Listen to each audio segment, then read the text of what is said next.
En el año 1996 fue plantada una iglesia en una importante ciudad de los Estados Unidos. En un lapso de apenas 4 o 5 años creció inmensamente, convirtiéndose en una mega iglesia donde asistían más de 6,000 personas. Sin embargo, a pesar de ello, en el año 2014 terminó cerrando sus puertas. Leyendo un análisis acerca de qué causó esta caída o este fracaso, aunque es multifactorial y hay una fuerte responsabilidad de sus líderes, este análisis decía que se desarrolló en esa iglesia una cultura del silencio que no fomentaba un ambiente de corrección y confrontación amorosa. También decía el análisis que esta falta de amonestación y la resistencia a abordar los problemas de conducta y comunicación existentes terminaron deteriorando la confianza y la unidad. Y hermanos, este tipo de situaciones los que nos recuerda es que una iglesia saludable depende de relaciones abiertas y honestas entre sus miembros, donde todos estén dispuestos a hablar la verdad en amor. El Nuevo Testamento utiliza varias metáforas o comparaciones para referirse a una iglesia local funcionando. Y todas ellas muestran de una manera evidente que somos dependientes los unos de los otros. Muestra a la iglesia local como un cuerpo. En un cuerpo, la mano depende del brazo, el brazo depende del pie, el pie depende de la pierna. Hay una interrelación muy estrecha. Otra metáfora que se utiliza es la de una familia. Se supone que una familia es un grupo de personas unidos por lazos sanguíneos donde debe de imperar el amor y debe haber la confianza para tratarse los unos a los otros, pero también hay una dependencia los unos de los otros. En términos prácticos, mis hermanos, eso significa que lo que tú y yo como miembros de una iglesia local hacemos puede afectar a los demás de una manera positiva o de una manera negativa. Porque como una iglesia local somos parte de una comunidad de discípulos de Jesús íntimamente conectados los unos con los otros. Y esa interdependencia es sumamente evidente en el Nuevo Testamento, donde encontramos a lo largo de todas las epístolas unos mandatos que difieren pero que tienen un denominador común, unos a otros. Por ejemplo, amaos unos a otros, saludaos los unos a los otros, recibíos los unos a los otros, animaos los unos a los otros, servíos los unos a los otros y un largo etcétera. Esto muestra una interrelación viva. Por otro lado, toda iglesia sana debe perseguir la santidad, alejándose del pecado y manejándolo correctamente cuando se presenta. Y hermanos, ¿saben qué? Se va a presentar el pecado en toda iglesia de alguna u otra manera, porque toda iglesia, por buena que sea, está compuesta por pecadores perdonados, no por ángeles encarnados. Hermanos, esto significa que siempre va a haber pecados en medio del pueblo del Señor de diferentes tipos y dimensiones. Pastor, pero entonces, ¿qué tipo de iglesia es esa? Una iglesia normal de pecadores perdonados. Lo que diferencia a una iglesia sana de una que no lo es, no es la ausencia del pecado en cada uno de sus miembros, sino la forma en que se manejan por parte de los pastores y de los miembros. Eso es importante, y eso es importante en todos los ámbitos, porque a veces uno se topa con personas no creyentes y parece que esperan que uno sea un santo, un ángel que dejó las alas en el carro y se desmontó y está viviendo su vida. Y cuando termina vuelve y se las pone. Porque uno escucha con mucha frecuencia, y eso que dice que es cristiano. Bueno, es cristiano. Pecó, pide perdón. Es cristiano, pero no es impecable. Así que toda iglesia tiene que aprender a manejar de una manera bíblica, piadosa y correcta el pecado en su seno. Es por eso que varios de esos unos a otros tienen que ver directamente con la presencia del pecado. Por ejemplo, en Colosenses 3:13 aparecen dos de ellos y están íntimamente relacionados con el pecado. Dice, soportándoos unos a otros. Eso da la impresión, ¿verdad?, que hay algunos de nosotros, los creyentes, que no somos muy facilitos, que somos complicaditos y hay que soportarnos. Dice, perdonándoos unos a otros, porque me van a ofender, van a pecar contra mí. Confesaos los pecados unos a otros y orad los unos por los otros, dice Santiago 5:16. Así que definitivamente Dios sabe que la perfección no está de este lado del sol. Ahora, ¿qué haremos cuando el pecado aparezca? Todos estos unos a otros nos dicen cómo debemos tratarlo. Pero de manera particular en esta mañana queremos concentrarnos en uno que no hemos mencionado a propósito, porque es el que vamos a estar tratando a lo largo de todo el sermón. Y es la amonestación. Amonestaos los unos a los otros. Miren lo que dice Colosenses capítulo 3 versículo 16, la primera parte. Dice que la palabra de Cristo habite en abundancia en vosotros con toda sabiduría, enseñándoos y amonestándoos unos a otros.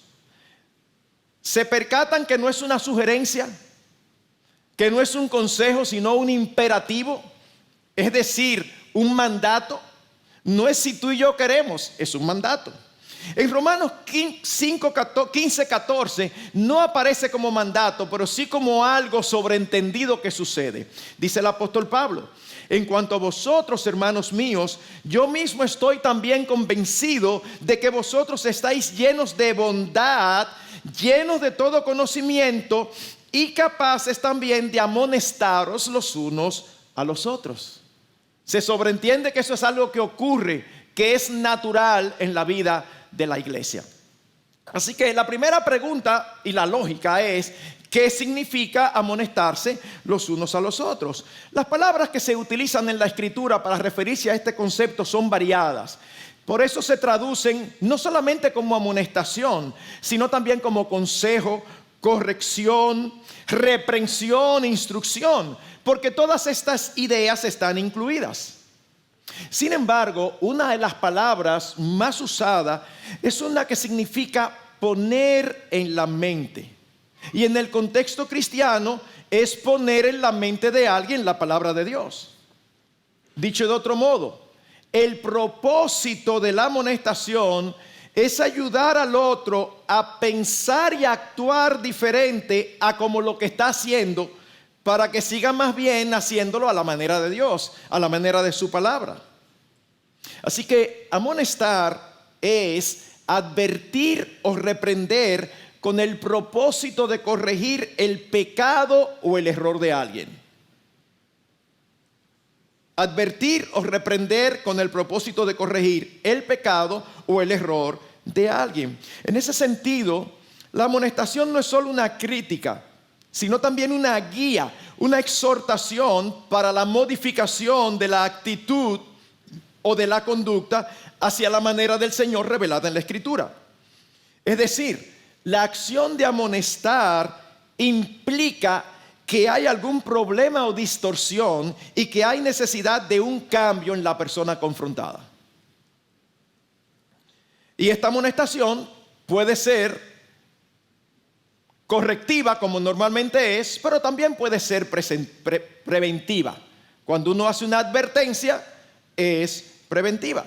Cuando nosotros vamos al capítulo 7, por ejemplo, de Proverbios, vemos a un padre dándole instrucciones de advertencia a sus hijos varones con respecto a la mujer extraña, a la mujer seductora. Ten cuidado, no permitas que esto suceda, cuídate aquí, cuídate allá. Eso es una especie de amonestación o advertencia preventiva.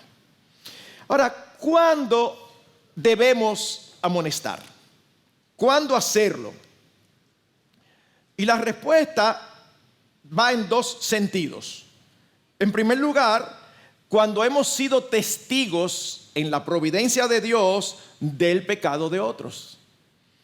Y esa palabrita en la providencia de Dios es importante, porque a veces nosotros queremos que sea otro el que trate lo que fuimos nosotros que vimos.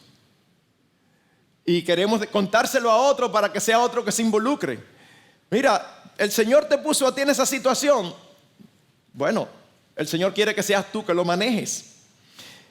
Miren lo que dice Gálatas, capítulo 6, versículo 1.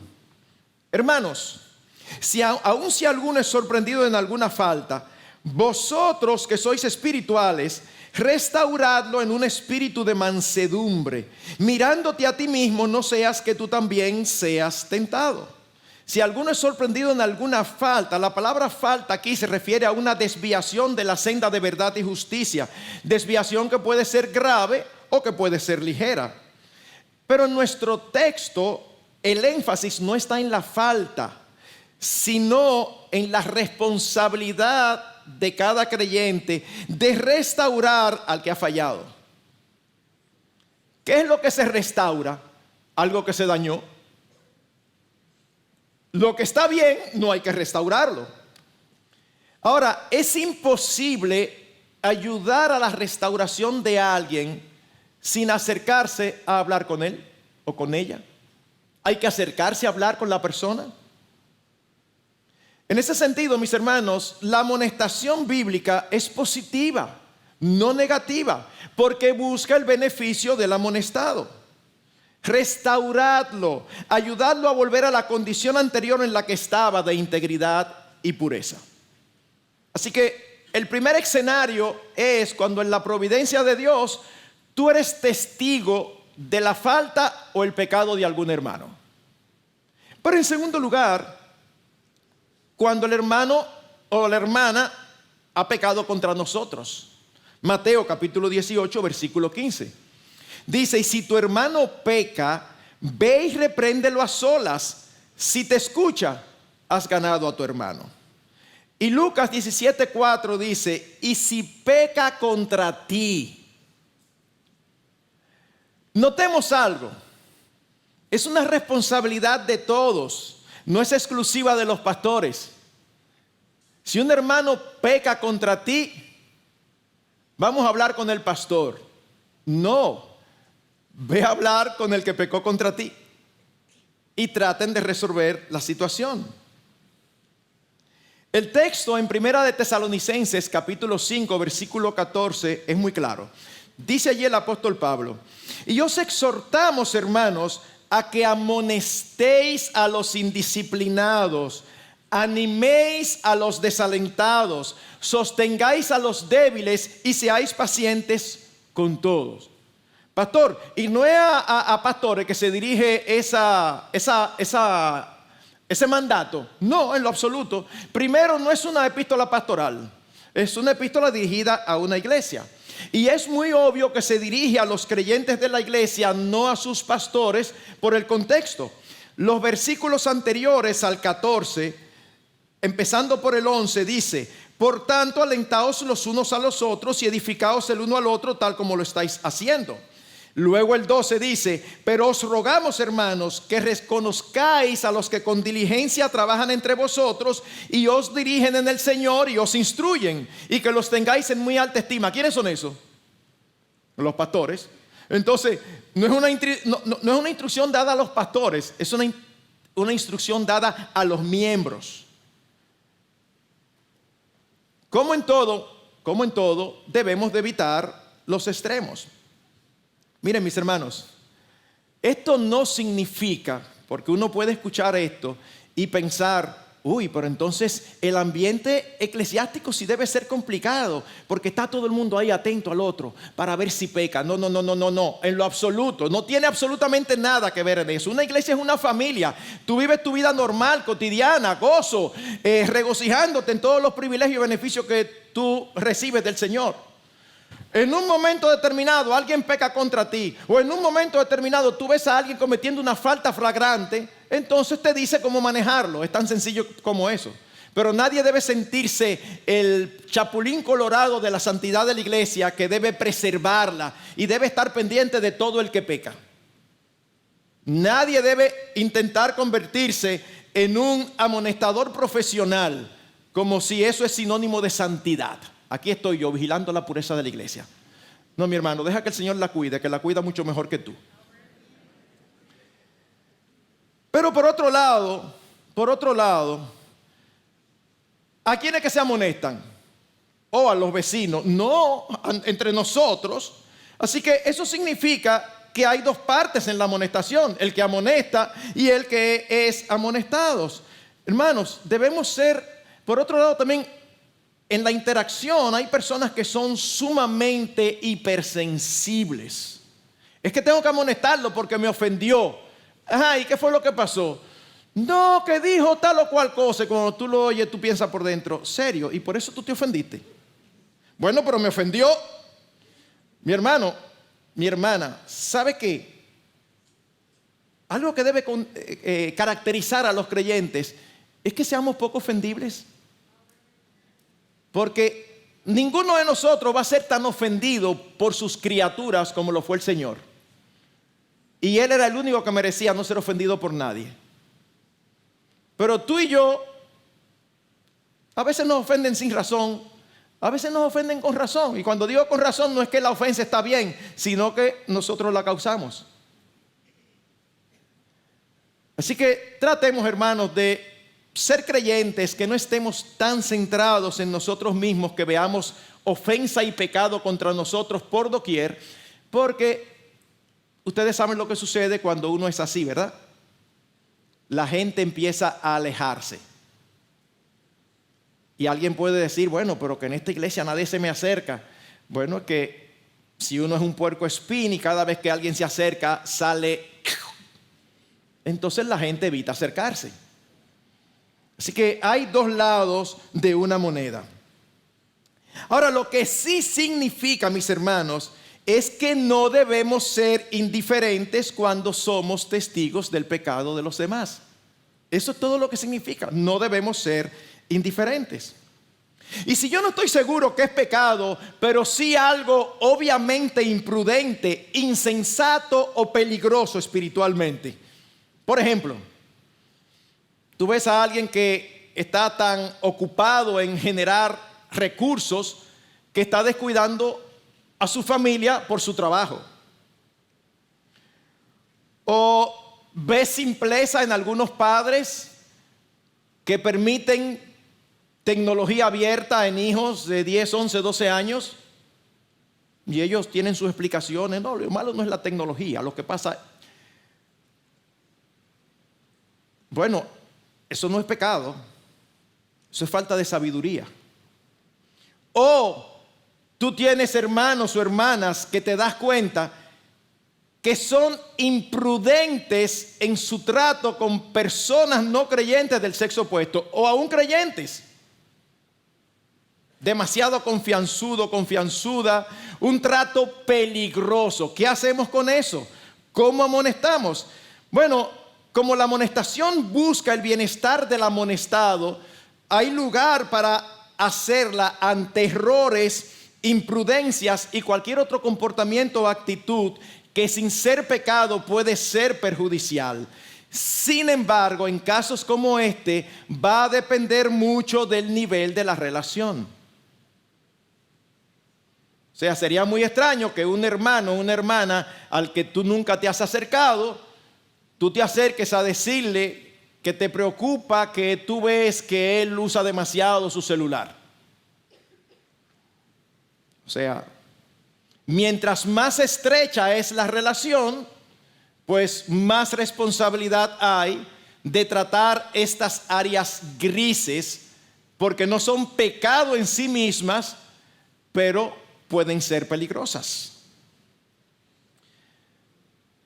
Tercera pregunta. Habiendo contestado qué es la amonestación y cuándo hacerla, obviamente, cómo hacerla, cómo amonestar. Y vamos a dar 4 pautas para no ser, ¿verdad?, muy abundante. Pero lo primero, sin lugar a dudas, es por y con amor. Por y con amor. En otras palabras, el amor debe ser el motivo, el amor debe ser la razón, el amor a Dios y el amor al hermano. Debe ser el motivo y la razón por la que nos acercamos a amonestar a alguien. Pero no solamente el motivo y la razón, sino también la manera de hacerlo. Miren cómo el apóstol Pablo lo hacía. Hechos capítulo 20, versículo 31. Ustedes saben que allí el apóstol Pablo se está despidiendo de los ancianos de Éfeso. Y él sabe que no los va a volver a ver. Y les dice: por tanto, estad alerta, recordando que por 3 años, de noche y de día, no cesé de amonestar a cada uno con lágrimas.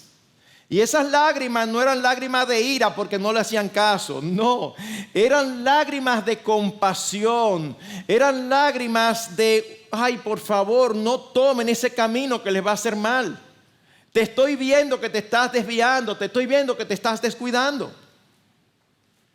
Luego a los Corintios, en 1 Corintios 4:14, les escribe diciendo: no escribo esto para avergonzaros, sino para amonestaros como a hijos amados. El apóstol Pablo está diciendo: no me lo tomen mal. Yo no esto para que ustedes se avergüencen. Óyeme, es como si ustedes fueran mis hijos. ¿Qué quiere un hijo? ¿Qué quiere un padre para sus hijos? Lo mejor, el bien, siempre. Un buen padre. Y él está tomando ese ejemplo de la familia para que lo entiendan. Es como si ustedes fueran mis hijos. Yo estoy tratando de cuidarlos, yo estoy tratando de ayudarlos a ser preservados en el Señor. Pero quizás uno de los versículos que más claro lo expresa se encuentra en Apocalipsis 3, versículo 19. Ustedes saben que en Apocalipsis 2 y 3 el Señor Jesucristo está hablando a las 7 iglesias de Asia Menor. Y a una iglesia le dice: yo reprendo y disciplino a todos los que amo. Pero Señor, ¿por qué tú me reprendes? Porque te amo. Si no te amara, miro para otro lado y te dejo. Y después, cuando caigas, vengo donde ti, te digo: ay, voy a orar por ti, por esa situación tan difícil. Pero tú viste que iba a caer. El amor nos lleva a hacer eso. Proverbios 27, 5 y 6. Mejor es la reprensión franca que el amor encubierto. Fieles son las heridas del amigo, pero engañosos los besos del enemigo. El amor verdadero se corre el riesgo de decirle al otro lo que no quiere oír, pero que le conviene. Entre los niños y aún entre los jóvenes es muy frecuente que la amistad y esa estrecha relación que ellos se creen que son súper buenos amigos se basa en no meterse el uno con el otro. Porque si alguien le dice algo que no quiere oír, inmediatamente lo toma como mal y se alejan. Nosotros lo que necesitamos es gente que nos ame y nos ayude a hacer los cambios que tengamos que hacer. No gente que diga: fulano es muy enredado, yo no le voy a decir nada. No lo estás amando. Estás mostrando falta de amor. El amor busca el bien de la persona amada. Y el mejor bien que alguien puede recibir, ¿cuál es? Ser conformado a la imagen de Jesucristo. Un autor cristiano dijo lo siguiente: generalmente, si una persona no está convencida de que lo amas, no escuchará lo que tienes que decir. Todo lo que decimos debe ser filtrado a través del amor y la compasión. Así que el amor es la base, es la zapata de la amonestación. Hermanos, sabemos que la confrontación puede ser difícil y todos hemos pasado por ahí.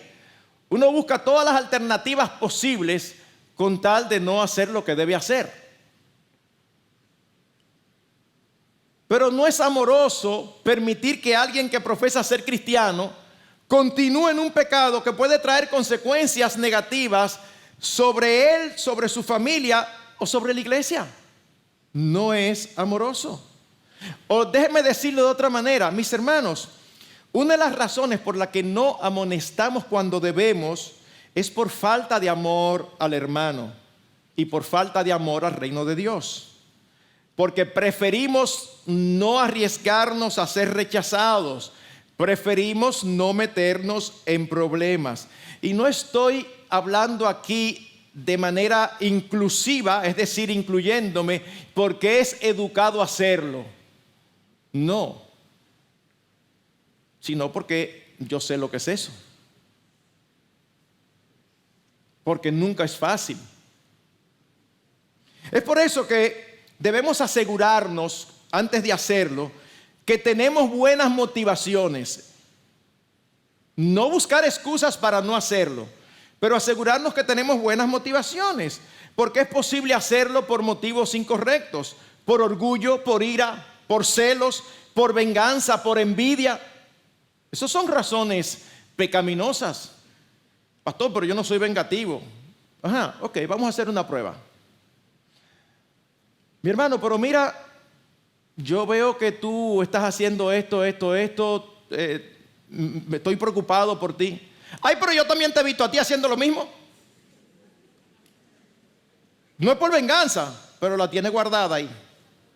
Bueno, y si tú me viste, debiste de decírmelo antes, no ahora que yo te estoy diciendo. Y ustedes saben muy bien, todo el que ha lidiado con personas, y todos hemos lidiado con personas, lo común que es que alguien te responda señalándote tus faltas también. Pero eso es totalmente incorrecto. Hermanos, por eso es que se nos dice en 1 Corintios 16:14, todas vuestras cosas sean hechas con amor.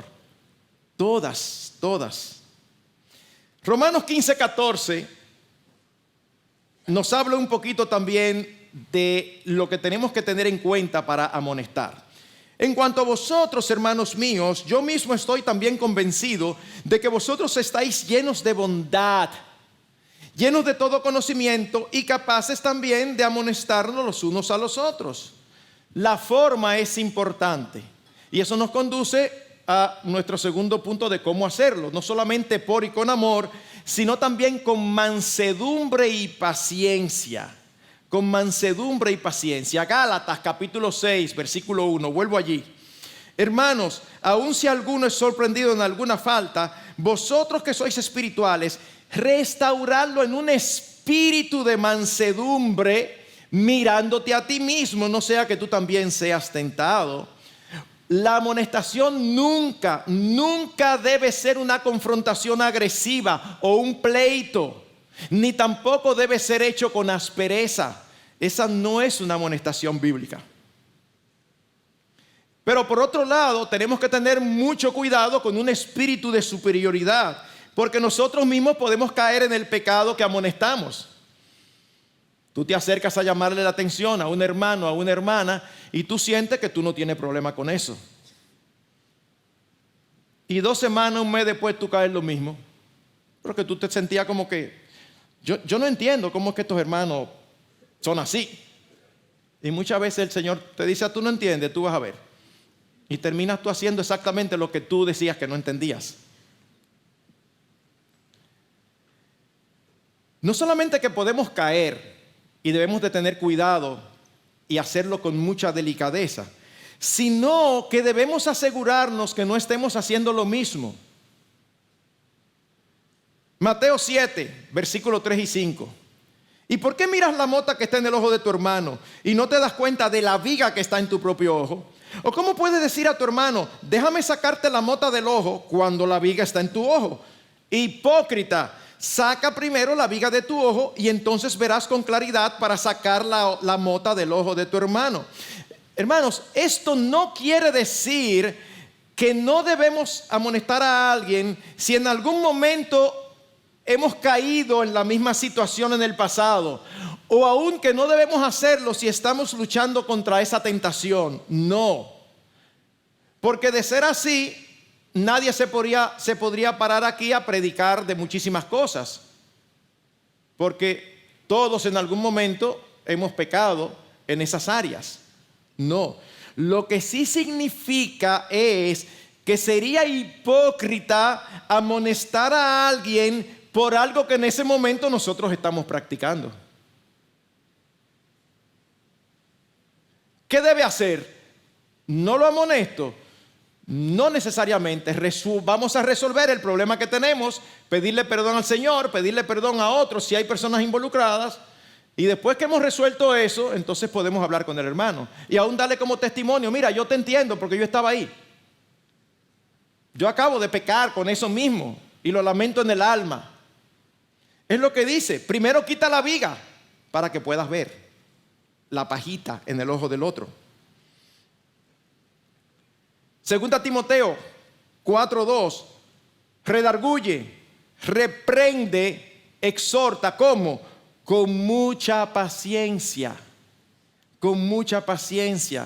mansedumbre, bondad, paciencia, cuidado. Por el texto de 2 Timoteo 4:2, no solamente dice con mucha paciencia, dice con mucha paciencia e instrucción. Y eso nos conduce a la tercera característica de cómo amonestar. 3, basados en la palabra de Dios. Esto es fundamental, esto es importantísimo. Ustedes recuerdan lo que decía Romanos 15:14. No solamente decía que están llenos de bondad, sino también que están llenos de todo conocimiento. Y este conocimiento no se refiere al conocimiento humano general, sino al conocimiento profundo de la verdad de Dios. En otras palabras, la amonestación debe estar fundamentada en la voluntad de Dios que se revela en las Escrituras. Debemos tener un conocimiento adecuado para ser efectivos al amonestar a otros. O sea, debemos ayudar a otros a que sean orientados en la dirección correcta. Pero para eso necesitamos saber cuál es la dirección correcta. ¿Y dónde está la dirección correcta? En la palabra de Dios. En la palabra de Dios. Y hermanos, ¿por qué esto es importante? Porque esto nos libra de amonestar a otros por cosas que creemos que son pecaminosas cuando bíblicamente no lo son. Hermanos, esto ocurre mucho. Y pensando en qué ejemplo dar, se me ocurrieron varios, pero dije, no, déjame tomar un ejemplo viejo para no herir sensibilidades. Un ejemplo que yo creo que ya no es actual. Posiblemente ustedes conocieron a un predicador del pasado, del grupo de nuestros queridos hermanos pentecostales, que él le llamaba a la televisión la caja del diablo. Entonces imagínate que tú estás en una iglesia que cree eso, y nosotros creemos que el diablo puede usar la televisión y la usa para muchas cosas malas. Pero hay muchísimas otras cosas que el diablo también las usa, y no por eso es exclusivamente del diablo. Y tú te enteras que un hermano, tú llegas a visitar a un hermano y tú lo encuentras viendo las noticias del día. Tú lo llamas aparte para amonestarlo, porque eso es mundano, eso no es santo, eso no es piadoso. Tú estás amonestando conforme a la cultura de tu iglesia, que dicho sea de paso, los evangélicos tenemos muchísimas tradiciones. Sabemos que el catolicismo romano tiene muchísimas tradiciones que para nosotros están muy claras. El punto es que a veces nos olvidamos que nosotros los evangélicos tenemos muchas tradiciones. Y no sabemos diferenciar muchas veces entre lo que es claramente pecaminoso de lo que puede ser imprudente, de lo que puede estar violando. Todo me es lícito, pero no todo conviene. Así que uno tiene que tener mucha sabiduría en cómo manejar ciertas cosas. Porque tú puedes venir a amonestar por algo que no es pecaminoso. Por eso la importancia de Colosenses 3:16, que la palabra de Cristo habite en abundancia en vosotros, con toda sabiduría, enseñándoos y amonestándoos. Debemos de estar 100% seguros que lo que vamos a amonestar tenemos base bíblica, no base eclesiástica.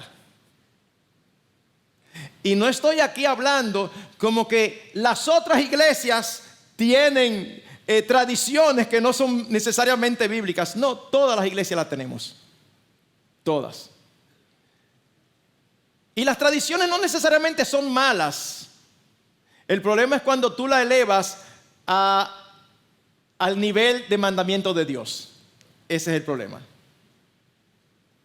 Porque yo puedo decir, honestamente como pastor, que hay ciertas prácticas que los miembros con el paso de los años han ido adquiriendo, que a mí no me gustan para nada.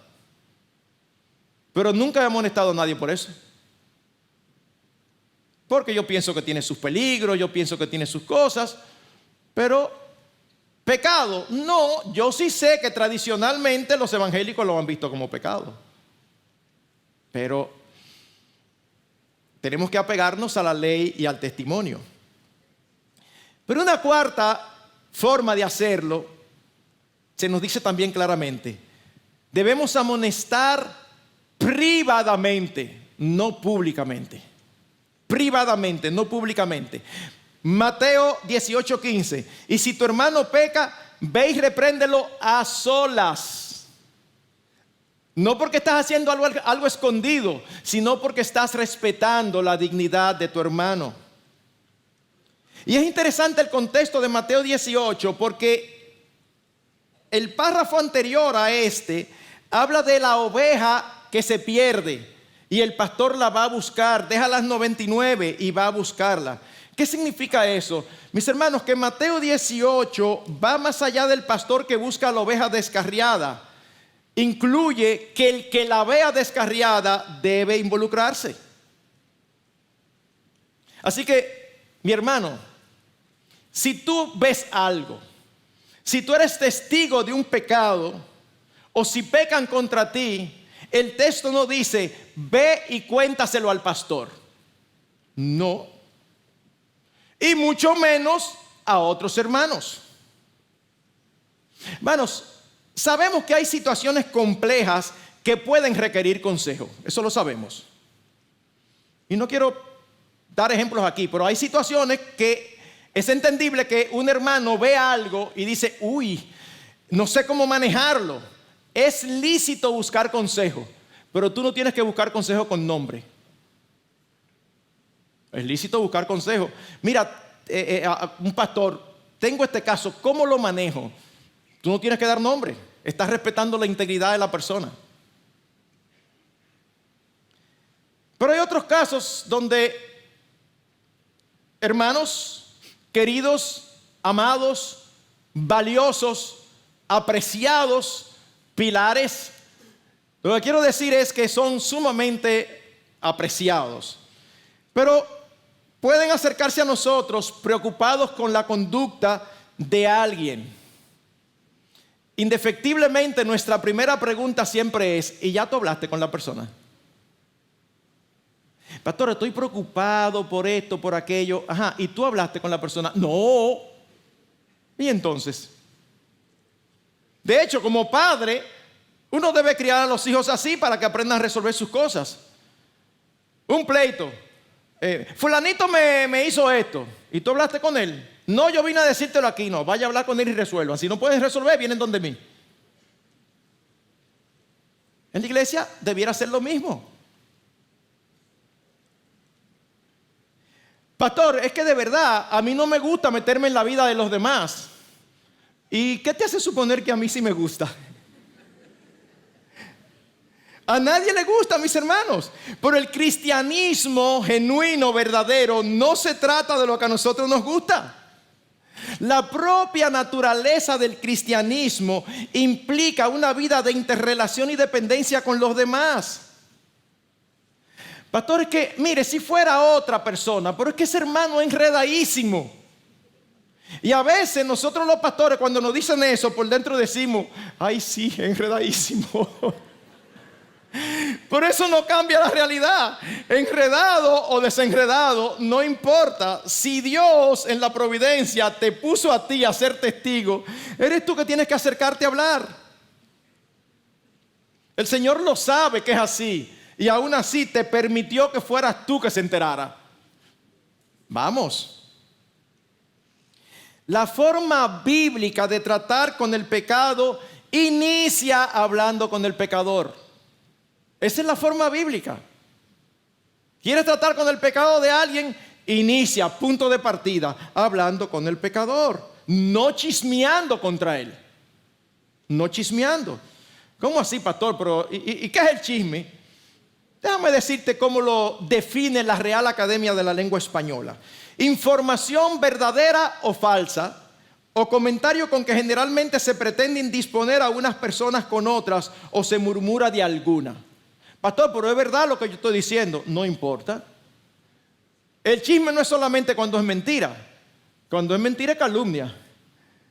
Pero puede ser verdad, pero no tenemos por qué decirlo a otros si no lo hemos hablado con la persona. En la Escritura, el chisme es hablar mal o difundir información negativa sobre otras personas. Y hay textos abundantes. El que anda murmurando revela secretos. Por tanto, no te asocies con el chismoso. Proverbios 16:28. El hombre perverso provoca contiendas y el chismoso separa a los mejores amigos. Proverbios 26:22. Las palabras del chismoso son como bocados deliciosos. Oh, y penetran hasta el fondo de las entrañas. Hay un refrán dominicano que lo dice de otra manera. ¿Te han oído ese refrán de la gente que dice: a mí no me gusta el chisme, pero me entretiene? Las palabras del chismoso son como bocados deliciosos. Es como el propio pecado interno nuestro que nos hace querer siempre saber las cosas malas de los demás. ¿Por qué razón? Por el pecado que hay interno. Se dice que el filósofo Sócrates tenía 3 filtros. Alguien vino una vez a contarle algo. Antes de que tú me cuentes, déjame preguntarte, ¿lo que tú me vas a contar es verdad? Bueno, la verdad que yo no sé, lo escuché. No. Déjame preguntarte otra cosa. ¿Es bondadoso? No, la verdad que no es bondadoso. Y tercero, ¿y me va a ser útil a mí para algo? No. ¿Y entonces para qué tú me lo quieres contar? No me lo cuentes. Y miren, es un filósofo griego que no tiene que ver nada con el cristianismo. Pero miren qué bien. Nos convendría tener ese filtro. ¿Por qué? Porque la murmuración es un pecado contra Dios. Pero finalmente, como dije hace un rato, no solamente está el que amonesta, está el amonestado. ¿Cómo debe responder el amonestado? Mis hermanos, con humildad. Lo que nos impide recibir el beneficio de la amonestación es el orgullo. Recordemos que el propósito de la amonestación es hacer bien al amonestado. A nadie le causa placer, porque es algo que aplasta nuestro ego, nos humilla. Pero debemos estar más preocupados por nuestra salud espiritual que por nuestra reputación. Hermanos, déjenme repetirlo. Debemos estar más preocupados por nuestra salud espiritual que por nuestra reputación. Además, la humillación es un camino que Dios usa para hacernos bien. Salmo 119:71, lo voy a citar en Reina Valera. Bueno me es haber sido humillado. ¿Para qué? Para que aprenda tus estatutos. Es bueno que seamos humillados. Y el Señor aprecia esa humildad. Salmo 51:17, al corazón contrito y humillado no despreciarás. Proverbios 12:1, el que ama la instrucción ama el conocimiento, pero el que odia la reprensión es torpe. Mis hermanos, no es que tú disfrutes la amonestación que te hacen, porque ya eso es contra la naturaleza, pero es que la valores. Es que la valores. Y eso nos lleva a no solamente con humildad, sino también con gratitud. Pongámonos en el lugar del que está amonestando. Óyeme, posiblemente lo han pensado 15 veces y le han dado vuelta. Y van, como decimos los dominicanos, con más miedo que vergüenza. O sea, debemos apreciar el amor y el coraje que han tenido, porque ellos se arriesgan a ser rechazados. Humanamente hablando, es más fácil no meternos con los demás. Eso es entendible.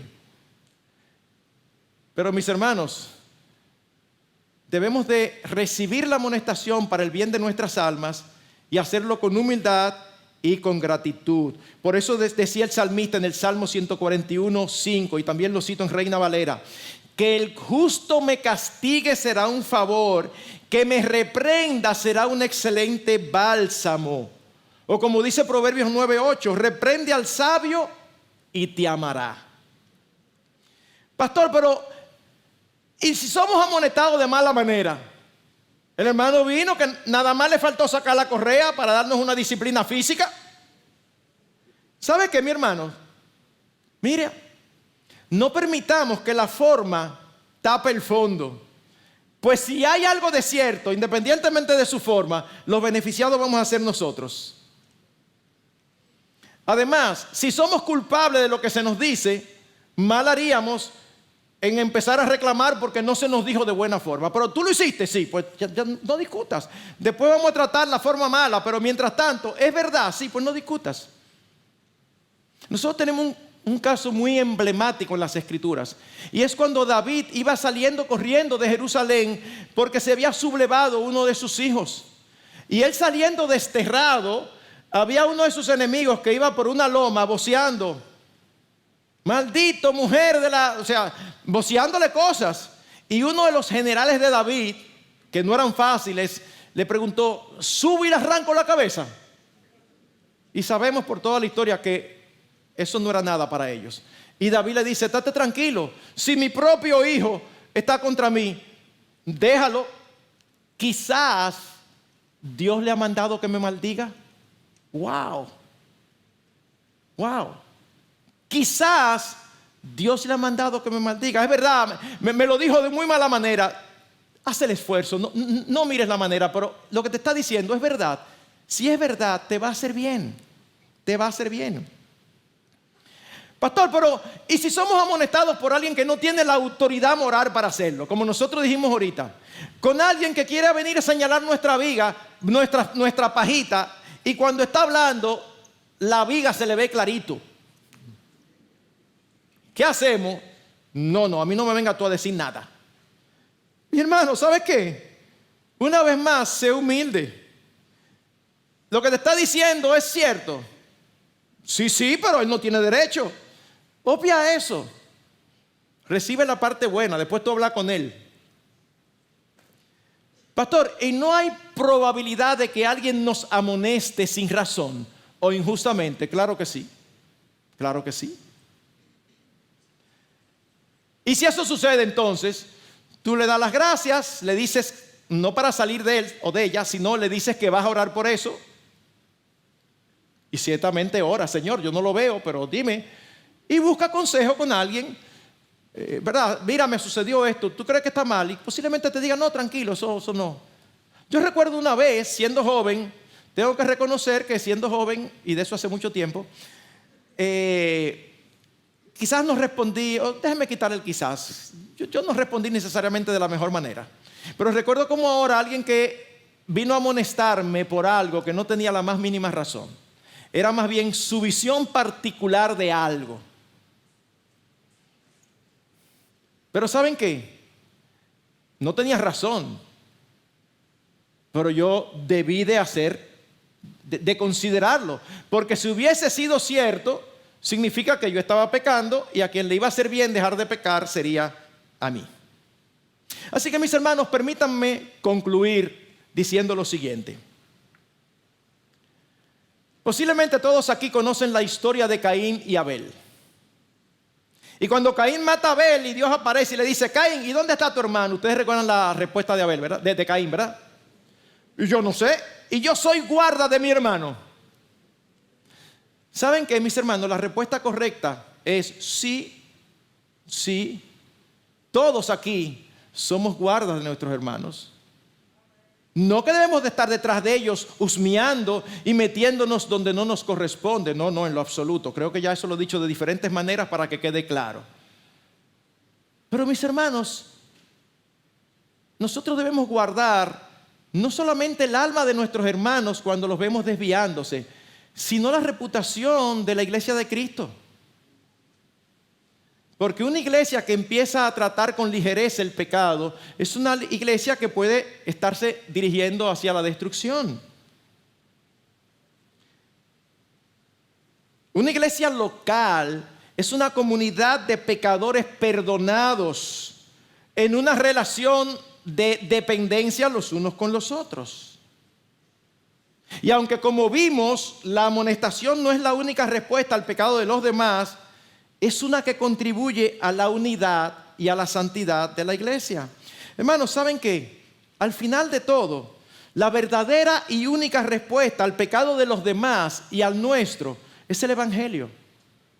Porque es la obra de Cristo a nuestro favor todo lo que cada pecador necesita. Es la obra de Cristo a nuestro favor lo que nos va a permitir amonestar piadosamente, quitando la vista de nosotros y poniéndola siempre en Cristo, en su gloria y en su reino. Pero es también el Evangelio lo que va a ayudar a un pecador a humillarse y recibir agradecido la amonestación, entendiendo que lo están ayudando a estar cada vez más cerca de Cristo. Así que, mis hermanos, no se trata de que una iglesia es una comunidad opresiva, donde todo el mundo anda pendiente de todo el mundo vigilándolo. No se trata absolutamente de eso. Es una comunidad de discípulos del Señor que viven con gozo todos los beneficios de ser hijos de Dios y de ser miembros de una iglesia sana. Y en el interín de esa interacción, de esa vida dinámica, surgen pecados aquí, allá. Y entonces la Biblia nos dice cómo tratarlos cuando eso suceda. ¿Para qué? Para que la iglesia siga avanzando, para que el reino de Dios siga creciendo, expandiéndose, y para que el Espíritu de Dios no se vaya de una iglesia local. Así que, mis hermanos, oramos que el Señor nos bendiga y nos ayude a ir en contra de nuestros deseos y obedecer a Dios cuando se presente la ocasión. Con amor, pero entendiendo que es una responsabilidad de absolutamente todos nosotros.